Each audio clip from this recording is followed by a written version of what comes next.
The latest information from police and from school officials with regards to that shooting at Timberview High School. Some big news coming out of this. We do know that the suspect has turned himself in. That suspect, Timothy Simpkins, is now in custody. That happened about 20-30 minutes ago.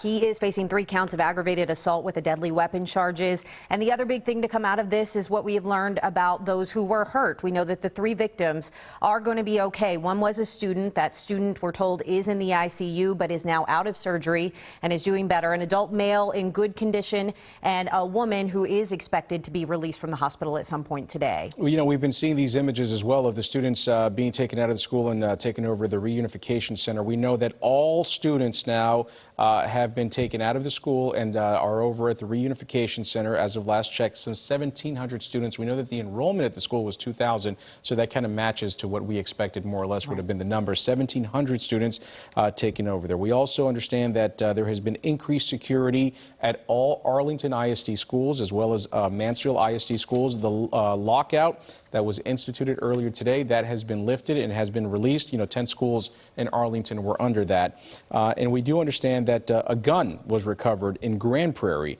a gun that they believe possibly was used in this shooting today. Yeah, and still a lot of questions that police are working to get answers on in terms of where that gun came from, how that student became in possession of it.